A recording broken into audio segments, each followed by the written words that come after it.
14માં અને 19માં પણ 26માંથી 26 આવી હતી અને 24માં પણ આવવાની છે. એમાં કોઈ તરફથી આશીષ મળતી હોય ને આ સરકારને, એવું થઈ રહ્યું છે. એટલે આદિવાસી પણ ભારતીય જનતા પાર્ટીને મતદાન કરતો રહ્યો છે, કરશે અને ભવિષ્યમાં પણ કરશે. એક બાજુ સુરત છે, વલસાડ છે, આ બધા વિષયોમાં શું અત્યારે ચાલી રહ્યો છે માહોલ? નહીં, બધી જગ્યાએ ભારતીય જનતા પાર્ટીની જીતવાની છે. અને રાજનીતિમાં કોઈ કહેતા હોય કે મારે કોઈ અપેક્ષા નથી, તો મને લાગે છે કે આડંબર છે. નમસ્કાર, મારું નામ છે અનિલ ને આપણે અત્યારે 2024ની લોકસભાના ઇલેક્શનને લઈને ગુજરાતની યાત્રા પર નીકળ્યા છે. માધ્યમ અત્યારે ફરતા ફરતા ભરૂચ પહોંચ્યું છે, છોટાઉદેપુર, અને હવે ભરૂચ પાછા આવ્યા છે. અત્યારે આપણી પાસે 2008ની ટર્મના રાજ્યસભાના સાંસદ, એની પહેલાંની વાત કરીએ તો કેશુભાઈની સરકાર વખતે પણ તેઓ પ્રદેશના કાર્યકર્તાની જે ટીમમાં ભારતીય જનતા પાર્ટીની વાત કરીએ, ક્યાંક અલગ અલગ બોર્ડમાં ચેરમેન તરીકે કામ કર્યું. ભારતસિંહ પરમાર જે અત્યારે અમારી સાથે છે. દક્ષિણ ગુજરાતનો ભરપૂર અનુભવ છે, એટલે આપણે દક્ષિણ ગુજરાતની સ્થિતિની વાત કરવી છે, ઇલેક્શનને લઈને વાત કરવી છે, 10 વર્ષ અને પહેલાંની વાત અને અત્યારમાં શું ફરક આવ્યો છે એની વાત કરવી છે. તમારું સ્વાગત છે ભારતસિંહ. જી, હવે જે પ્રકારે મેં વાત કરી પ્રકારે કે આટલા વર્ષોનો જો અનુભવ રહ્યો છે, કેશુભાઈની સરકાર જોઈ છે, અને ખાસ કરીને ભરૂચની વાત કરીએ તો ચંદુભાઈ દેશમુખથી લઈને કન્ટિન્યુ મનસુખભાઈ વસાવા અને અત્યારે પણ એ જ કન્ટિન્યુ છે. દક્ષિણ ગુજરાતની ઓવરઓલ પરિસ્થિતિની વાત કરવામાં આવે તો એ વખતે અને આ વખતના ઇલેક્શનમાં શું બદલાવ છે? એક તો મને સંગઠનમાં કામ કરવાનો જે મોકો મળ્યો છે ને, હું આજે પણ એપ્રિશિએટ કરું છું. નરેન્દ્રભાઈ તત્કાલીન મુખ્યમંત્રી હતા ત્યારે પણ હું લગભગ 2 ટર્મ પ્રદેશ ભાજપ મહામંત્રી હતો. એટલે કુલ 5 ટર્મ સળંગ મને પાર્ટી આ જવાબદારી સોંપી છે. એટલે ઓવરઓલ જો હું વાત કરું, દક્ષિણની પણ હું વાત કરીશ, પણ સમગ્ર ગુજરાતમાં ભારતીય જનતા પાર્ટી જે મોડલ સ્ટેટ બન્યું છે એની પાછળ કોઈ મુખ્ય કારણ હોય એવા 2-3 કારણો છે. તો સંગઠનનો વિસ્તાર, સંગઠનની પરિપક્વતા એ બૂથ સુધી વિસ્તરી છે અને ભારતીય જનતા પાર્ટી ગુજરાતની ટીમ એમાં સફળ રહી છે. જેથી કરીને નાની મોટી ફરિયાદો પણ એ બૂથ પર મોટે ભાગે એનું સોલ્યુશન આવતું હોય છે.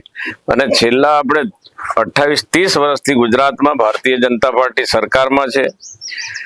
14માં અને 19માં પણ 26માંથી 26 આવી હતી અને 24માં પણ આવવાની છે. એમાં કોઈ નિર્વિવાદ છે.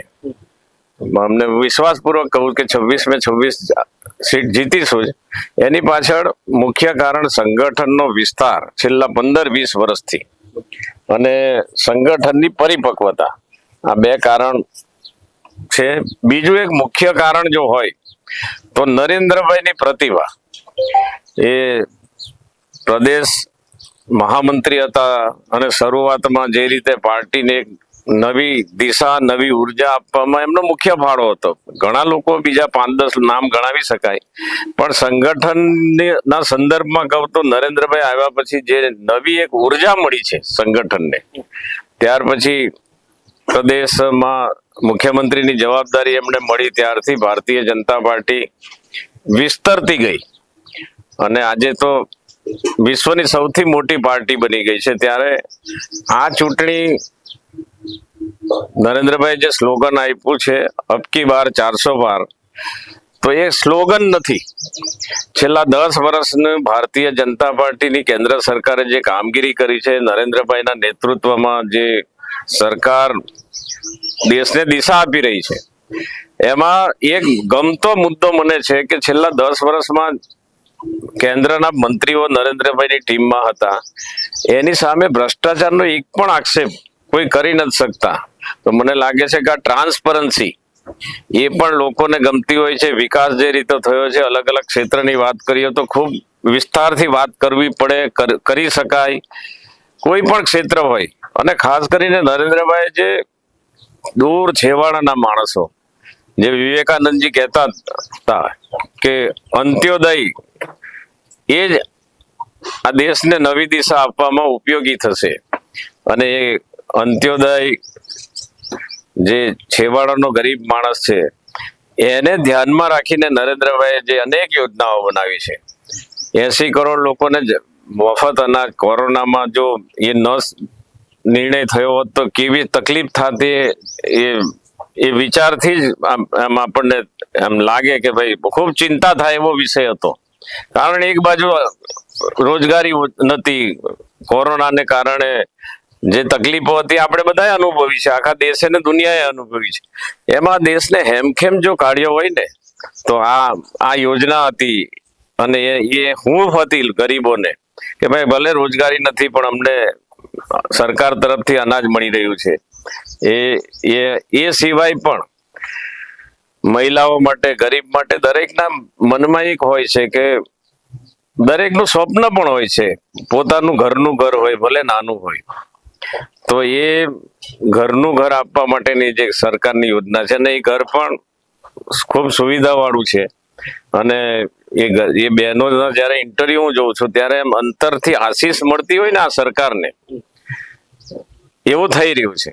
એટલે હું ચોક્કસ કહીશ કે અબકી બાર 400 પાર એમાં આ ગરીબ તબકો છે. જાતિવાદી રાજકારણ તો બધું આપણે જોઈએ છે, ચાલે પણ છે, પણ એમાં આ ગરીબ પણ એક જાતિ છે. અને એક યુનાઇટેડ થઈને ભારતીય જનતા પાર્ટી અને એમાં નરેન્દ્રભાઈને એક નેતા તરીકે પ્રસ્થાપિત થઈ ગયું છે, એમના દિલમાં સ્થાન મળી ગયું છે. એટલે એનો ફાયદો ખૂબ મોટો ભારતીય જનતા પાર્ટીને થવાનો છે. પહેલાંની વાત કરવામાં આવે તો અત્યારે જો 2014 પછી કેવું છે કે એક અનુકૂળ વાતાવરણ છે, જેના કારણે કદાચ એટલી બધું એફર્ટ્સ લગાવવા પડતા નથી. તો એ વખતની મારે વાત જાણવી છે કે જ્યારે એફર્ટ્સ લગાવવા પડતા હતા આ ઇલેક્શનને જીતવા માટે, એ વખતે કામ કરવાની પણ મજા આવતી હતી. સંઘર્ષ હોય ત્યારે ઓર કામ કરવાની મજા આવતી હોય છે. ને ભારતીય જનતા પાર્ટીના એ સંસ્કારો જ રહ્યા છે. આગળ વધીને કહું તો સંગઠનમાં પણ એ રીતના બધા સ્વયંસેવકો, કાર્યકર્તા તૈયાર થયા હતા કે જેણે શરૂઆતમાં જે સંઘર્ષ કર્યો છે. અને નરેન્દ્રભાઈ એટલે જ સાચી વાત કરી હતી 2014માં જ્યારે એ ગયા પાર્લામેન્ટ જીતીને, ત્યારે દંડવત કરીને પહેલું પ્રવચન એમનું હતું સાંસદો સામે કે મારી સરકાર એ ગરીબોની સરકાર હશે, અને આ સરકાર બની છે એમાં મારું એકલાનું યોગદાન નથી, 4 પેઢીની તપસ્યામાં કામ લાગી છે. એટલે એ સંઘર્ષને એમણે યાદ કર્યો હતો ત્યારે. એટલે એ વાત સાચી છે કે સંઘર્ષમાંથી જ આ પાર્ટી બેઠી થઈ છે. જેમ ફિનિક્સ પક્ષી એની રાખમાંથી બેઠું થાય છે એવું કહેવાય છે, એવી રીતે ભારતીય જનતા પાર્ટી અનેક આરોહ વચ્ચે, અનેક સંઘર્ષો વચ્ચે પાછળ પણ ગઈ છે, તો ફરીથી એક નવી એમણે એક છલાંગ મારી છે અને આજે આ સ્થિતિ પર પહોંચ્યા છે. આ જે તમે વાત કરી, જે સંઘર્ષની વાત કરી હોય, એ વખતની વાત હોય, અહેમદ પટેલ એ કહી શકાય કે ચંદુભાઈના આવ્યા પછી અહેમદ પટેલ જે કોંગ્રેસનું એક કહેવાય કે ભાઈ માલિક, એક શબ્દ વપરાતો હતો કે કોંગ્રેસના માલિક હતા અહેમદ પટેલ, એવો શબ્દ એમના માટે સાંભળ્યો છે મેં શંકરસિંહના મોઢે. અને એમના ગયા પછી ચંદુભાઈ અને સળંગ ભાજપ આવતી રહી છે. એ વખતે કદાચ કેન્દ્રમાં કોંગ્રેસ સરકાર ભલે હોય, પરંતુ ભરૂચ એવું કહેવાય કે ભાઈ એ ટાઈમથી લગભગ 30 વર્ષ ઉપર થઈ ગયા કે એ કન્ટિન્યુ ભાજપ જ ચાલે છે. તો એની પાછળનું કારણ શું છે? 89 થી એમ તો ચંદુભાઈ પહેલું જીત્યા ત્યારે 89 ની ચૂંટણી હતી. હા, અને એ વખતે પણ મેં જે કહ્યું ને, સંઘર્ષમાં ભારતીય જનતા પાર્ટીનો કાર્યકર્તા ખીલે છે. અને એ સંઘર્ષ ભારતીય જનતા પાર્ટીએ જોયો છે. અનેક રાતો એવી ગઈ છે બધાની કે 3 રાતો. એક સમય તો એવો હતો કે અમે 3 રાત જાગવું પડ્યું હતું. 89ના એ નાના મોટા તોફાનો, ત્યાર પછી 91ની ચૂંટણીમાં પણ એ તરત ચૂંટણી આવી હતી અને અમે ફરીથી જીત્યા. એટલે અત્યાર સુધી જીતનો સિલસિલો છે. એમાં એ વખતે તો સ્થિતિ એવી હતી કે શરૂઆતમાં 85-90ની વાત કરું તો ભારતીય જનતા પાર્ટીની શરૂઆત હતી, અને કોંગ્રેસના લોકોને તો એ વખતે એમણે સત્તા ભોગવી છે એવું કહીએ તો ચાલે. એમણે એના માટે મથામણ કે મહેનત કરી હોય એવું મને નથી દેખાતું. કારણ એ લોકો નીકળે ચૂંટણી હોય ત્યારે સરપંચોને 2 જગ્યાએ ભેગા કરે, એમને સોંપીને જતા રહે, કારણ સામે કોઈ એવો પડકાર જ નહોતો. ભારતીય જનતા પાર્ટીના ઉદય પછી એમને આ પડકાર વેઠવો પડ્યો. અને ભારતીય જનતા પાર્ટીનું જે એગ્રેસિવ કેમ્પેનિંગ છે 89 થી લઈને અત્યાર સુધી, એ જ મુખ્ય. અને એ ટેમ્પરામેન્ટ કાર્યકર્તાનું કે ભાઈ જીતવું છે, જીતવાની જીદ હતી. અને એ વખતે કોંગ્રેસે કરેલી ભૂલો પણ કાર્યકર્તાને હર્ટ કરતી હતી. એ જોયું હશે ઇતિહાસ, એને જઈએ તો બધી ખૂબ લાંબી વાત કરવી પડે. હિન્દુઓને પણ જે તકલીફ પડતી હતી એ વખતે કોંગ્રેસના શાસનમાં, એટલે મને લાગે છે કે હિન્દુત્વનું પણ અહીંયાથી જે ઉદય થયો છે એની પાછળ કોંગ્રેસ ની જે તુષ્ટિકરણની નીતિ હતી એ પણ દેખાઈ રહ્યું છે. આમાં આજે એક સંઘર્ષની વાત કરી, આટલા વર્ષો જે 35 વર્ષથી જે કામ ચાલી રહ્યું છે, પણ અત્યારનો જે માહોલ છે એવું કહી રહ્યું છે કે ભાઈ ચૈત્રભાઈનો જે સંઘર્ષ છે, કારણ કે સામે આમ આદમી પાર્ટી કોંગ્રેસ બંને મર્જ થઈને એ ગઠબંધન બન્યું છે, તો શું એનો અસર જે છે, કારણ કે માહોલ એક એવું બતાવી રહ્યું છે. ભરૂચ લોકસભાની સીટ અમે 89 થી જીતીએ છીએ અને 2024માં પણ ભારતીય જનતા પાર્ટી જીતવાની છે, મનસુખભાઈ જીતવાના છે. અને હું એમાં ચોક્કસ કહીશ કે અમે ભવ્યાતિ ભવ્ય વિજય હશે. આ વિજય ભવ્યાતિ ભવ્ય હશે. અમારી પાસે 7માંથી 6 સીટ ભારતીય જનતા પાર્ટી છે, એક જ ડેડિયાપાડાની સીટ આપ પાસે હતી, અને એમાં પણ અમારે જે કંઈક ઉમેરવાનું છે તે અમે ઉમેરી રહ્યા છે, અને મને વિશ્વાસ છે કે ત્યાં પણ અમે ખૂબ ઇમ્પ્રુવ થઈને આગળ વધીશું. પણ આ જીતની તમે વાત કરી, એમાં જો CR પાટીલે જે પ્રકારે કહ્યું કે 5 લાખની લીડની વાત હોય, તો એ અહીંયા શક્ય ખરી કે? મેં ભવ્યાતિ ભવ્યમાં કીધું છે એટલે એને ધ્યાનમાં રાખીને જ કીધું છે કે અમે ચોક્કસ એ ત્યાં સુધી પહોંચવાના છે. બરોબર છે. એક અહીંની વાત કરવામાં આવે એટલે આમ જનરલી કેવું છે કે બાકી બધી જે લોકસભા છે એ અમુક શહેરી વિસ્તારમાં હોય, અમુક ગ્રામીણ હોય, પરંતુ અહીંયા એક છે કે આદિવાસી અને GIDC વાળો એટલે કે શહેરી વિસ્તાર, આ બંને એક અલગ અલગ પાર્ટ છે. તો એને લઈને પછી કઈ રીતે, કારણ કે સ્વાભાવિક છે ટ્રાઇબલ એરિયા અલગ છે, એના એક મત અલગ જાય છે, એમના વિષયો અલગ છે, મુદ્દાઓ અલગ છે, જ્યારે GIDC વાળો વિસ્તાર છે, દહેજ હોય, અંકલેશ્વર, ભરૂચ, આમના એક મુદ્દાઓ અલગ છે. જો ગુજરાત સરકાર 95 થી ભારતીય જનતા પાર્ટીની ગુજરાતમાં સરકાર છે, 2014 થી કેન્દ્રમાં પણ ભારતીય જનતા પાર્ટીની સરકાર છે, અને આદિવાસી માટે જો કોઈ ગ્રાસરૂટ કામ કર્યું હોય તો એ ભારતીય જનતા પાર્ટીની સરકારે જ કર્યું છે, અને એ વાત આદિવાસીના હૃદય સુધી અમે પહોંચાડી શક્યા છે એવો મને વિશ્વાસ છે.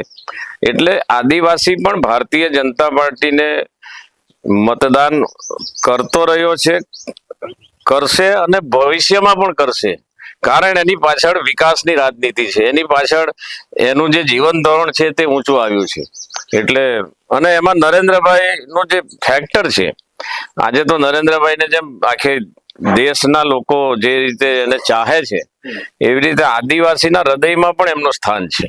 એટલે એને આધારે હું કહીશ કે કોઈ પણ એ ઔદ્યોગિક ક્ષેત્રનો મતદાર હોય, શહેરી ક્ષેત્રનો મતદાર હોય ને આદિવાસી ક્ષેત્રનો મતદાર હોય, આ એક કોમન ફેક્ટર પણ છે, વિકાસ અને નરેન્દ્રભાઈનું નેતૃત્વ.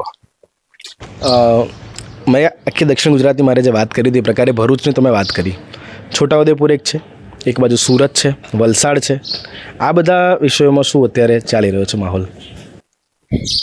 નહીં, બધી જગ્યાએ ભારતીય જનતા પાર્ટીની જીતવાની છે. છોટાઉદેપુર તો ટ્રાઇબલ સીટ છે, અને હું ચોક્કસ તમને કહીશ, પરિણામ આવશે ત્યારે પણ બતાવશે કે ત્યાં પણ અમે 5 લાખ ઉપર જઈશું. બિલકુલ.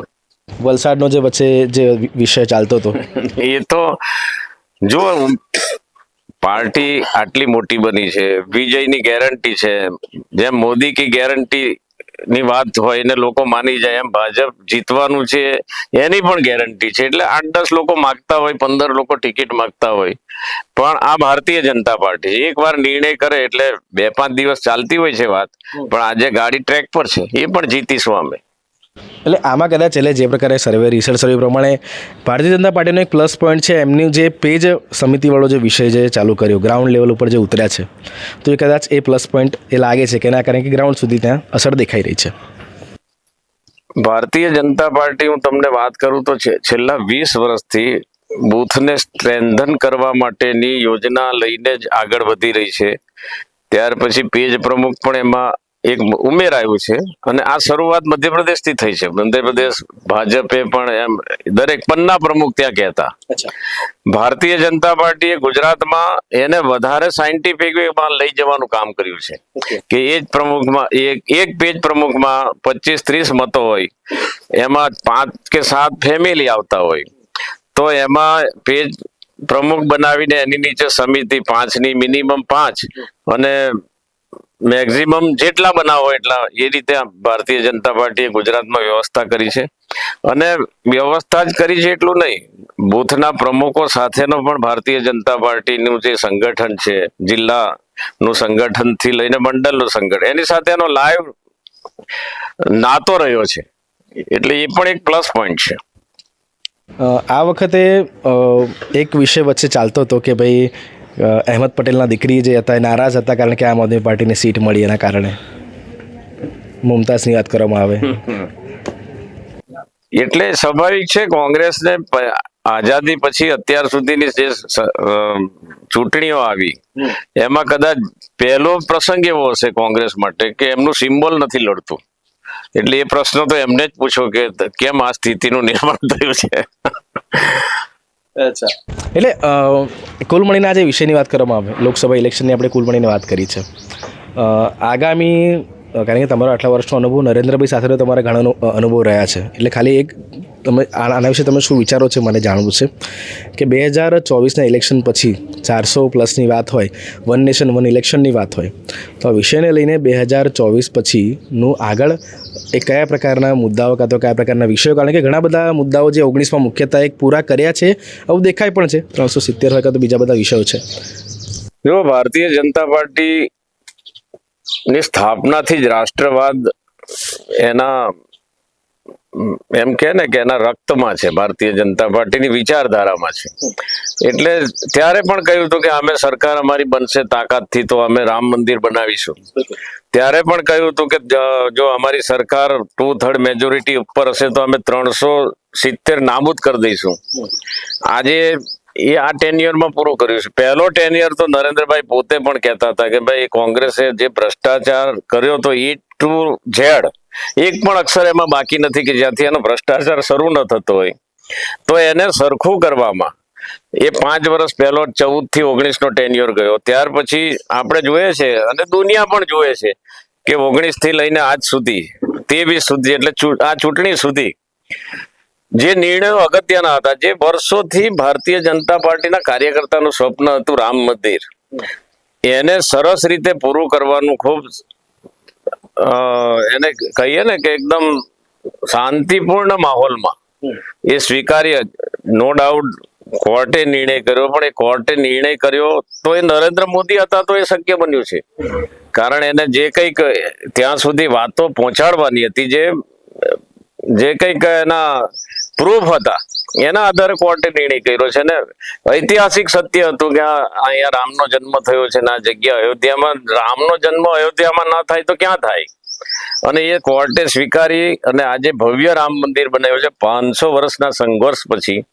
અને મને લાગે છે કે આ ચૂંટણીમાં પણ રામ મંદિરનો જે એક કરંટ છે, જે ઉત્સાહ છે, ઉર્જા છે, તમે મતદારોને મળો તો એ પહેલી વાત રામ મંદિરની કરશે. અને એનો પણ ફાયદો હું ચોક્કસ કહીશ કે ભારતીય જનતા પાર્ટીને થવાનો છે, કારણ એની લડતના મૂળમાં ભારતીય જનતા પાર્ટી હતી. આ રામ મંદિરવાળા વિષય પરથી યાદ આવ્યું, ઘણા બધા કોંગ્રેસના કાર્યકર્તાઓ એ રામ મંદિરના વિષયને લઈને ક્યાંક કોંગ્રેસ સપોર્ટ નહોતો કર્યો એટલે ભાજપમાં આવ્યા છે અને કેસરિયા ધારણ કર્યો છે એવા ખાસા છે. છોટુભાઈના દીકરાની પણ વાત કરીએ તો ઘણા બધા એવા નેતાઓ છે ગુજરાતમાં દેખાઈ આવે છે. તો આને લઈને શું ભાજપના કાર્યકર્તાઓમાં નારાજગી નહીં આવે, કારણ કે એ પોતે આટલા વર્ષોથી મહેનત કરે છે? તો જુઓ, આજ ભારતીય જનતા પાર્ટી હોય કે કોઈ પણ રાજકીય પાર્ટી હોય, એ એનું જેને ભાજપમાં આવવું છે એને પ્રવેશ બંધી નથી, અને બધા આયા પણ છે, બધા ખૂબ મોટી સંખ્યામાં આયા છે. એક તો એટલે એનો અર્થ એવો છે કે પહેલું તો એ કે ભારતીય જનતા પાર્ટી તાકાતવર બની છે, 2024 જીતવાની છે. એ આજે આવવાનો પ્રવાહ છે ને એ જ બતાવી રહ્યું છે કે 400 પાર થવાનું છે. સાથે સાથે ભારતીય જનતા પાર્ટીના કાર્યકર્તાને કઈ મનમાં એવું લાવવાનું, હું પોતે માનું છું કે એવું લાવવાની જરૂર નથી, કારણ ભારતીય જનતા પાર્ટી એ કામ જે સતત કામ કરે છે ને એને એક જોવા વાળી પણ એક વ્યવસ્થા ભારતીય જનતા પાર્ટીમાં છે. જે કાર્યકર્તા ગામડામાં કામ કરતો હોય, શહેરમાં કરતો હોય, મૂક એક પોતાના આદર્શ સાથે કામ કરતો હોય, એને એક જોવાનું એક વ્યવસ્થા પણ આ પાર્ટીમાં છે. એટલે માસ પાર્ટી બની છે એટલે નાના મોટો ચોક્કસ બધાના મનમાં થાય કે ભાઈ અમારો, કારણ કે બધાને સેવા કરવી છે. અને રાજનીતિમાં કોઈ કહેતા હોય કે મારે કોઈ અપેક્ષા નથી, તો મને લાગે છે કે આડંબર છે. પાવર પોઝિશનમાં આવીને લોકોની સેવા કરવો, આ ભાવ બધાનો રહેવો જોઈએ. તો એ મને લાગે છે કે પેલું ઉદ્દીપકનું કામ કરતું હોય છે. કાર્યકર્તાને દોડવા માટેનું પણ એક મહત્વાકાંક્ષા એ જરૂરી પણ હોય છે. અને પણ મહત્વાકાંક્ષાને એક લક્ષ્મણ રેખા ખેંચીને પણ કાર્યકર્તા એ ચાલવું જોઈએ એવું ભારતીય જનતા પાર્ટી માને છે. અને એને ઓળંગવાની સ્થિતિમાં ભારતીય જનતા, કોઈ એકાદ બે પાંચ પ્રસંગો જોતા હોય, પણ મોટે ભાગે કાર્યકર્તા કોઈ પણ નિર્ણય સ્વીકારીને ચાલે છે. અને જે લોકો આવે છે એને આ દેશ હિત માટે જેને કામ કરવું છે તે આવશે. આ સતત પ્રક્રિયા છે. જે કોઈ એકદમ મહત્વાકાંક્ષા લઈને આવ્યા છે તો આ પાર્ટીની વ્યવસ્થા છે. 1-2 વર્ષમાં એને એવું થશે કે ભાઈ અહીંયા તો મારું જે કંઈક છે મહત્વાકાંક્ષા એ સંતોષાતી નથી, તો એવા લોકો એની જાતે પોતાની રીતે સાઈડ પર જશે. એટલે કાર્યકર્તા જે વર્ષોથી મહેનત કરે છે એને મહેનત કરતું રહેવું જોઈએ, હું એવું માનું છું. અને નરેન્દ્રભાઈ પણ એક બહુ સરસ વાત કરતા, હું અભ્યાસ વર્ગમાં જયારે અમે સાંભળ્યા છે એમને, નરેન્દ્રભાઈ પૂછતા બધાને કે ભાઈ જાહેર જીવનમાં, રાજનીતિમાં સૌથી સારો ગુણ કયો? એ બધા ગણાવે. પ્રમાણિકતા સારો જ ગુણ છે, સમય પાલન સારો જ ગુણ છે, ગરીબો માટે કામ કરવું સારો જ ગુણ છે. એવા 20-25 બધા પોતાની રીતે ગણાવ્યા કે ભાઈ આવા ગુણ હોવા જોઈએ રાજનીતિ. અને એ બધા નરેન્દ્રભાઈ એક્સેપ્ટ કર્યા કે ના, એ બધા બરાબર છે તમારી વાત. હજી એનાથી સારો ગુણ કયો? એટલે બધાએ 25-30 ગણાવી દીધા. પછી એમ થયું કે ભાઈ હવે આટલા બધા સારા ગુણ છે તો કાર્યકર્તા સારો, આદર્શ કાર્યકર્તા ગણાય. છેલ્લે નરેન્દ્રભાઈ એમ કહ્યું કે ભાઈ રાજનીતિમાં, જાહેર જીવનમાં સૌથી સારો ગુણ એ ધીરજ છે. કાર્યકર્તા એ ધીરજ નહીં ગુમાવી જોઈએ. એટલે આજે નહીં તો કાલે, નહીં તો પરમ દિવસે એને જોનારી એક વ્યવસ્થા પાર્ટીમાં છે એવું હું માનું છું. તો આ પ્રકારે જે વાત કરી ભારતસિંહે, અને આવનારું 2024નું ઇલેક્શન કહેવા પ્રમાણે તો કેસરીઓ અને 5 લાખની લીડવાળી જે વાત છે એ દેખાઈ રહી છે. ભરૂચની વાત હોય કે દક્ષિણ ગુજરાતની વાત હોય, ભારતસિંહ જોડે ઘણા બધા અનુભવો છે એમના, એ જાણવા છે. આપણે આરામથી અત્યારે ઇલેક્શનને લઈને ઇન્ટરવ્યૂ કરી રહ્યા છીએ એટલે એ પ્રકારના વિષયો છે એમના વ્યક્તિગત, નરેન્દ્રભાઈ સાથેના જીવનના અનુભવો અને બાકી ઘણા બધા એમના, કારણ કે આટલા વર્ષનો જે અનુભવ રહ્યા છે એની પર ચર્ચા કરીશું આરામથી. પરંતુ આ વિષયને લઈને તમને શું લાગે છે? આ ઇલેક્શન 2024નું એનું પરિણામ 7 મે હોય કે પછી જૂન મહિનામાં પરિણામ હોય, તમે શું વિચારો છો એ કમેન્ટમાં જરૂરથી જણાવો. અને આવા જ પ્રકારની વધુ માહિતી માટે જોતા રહો માધ્યમને.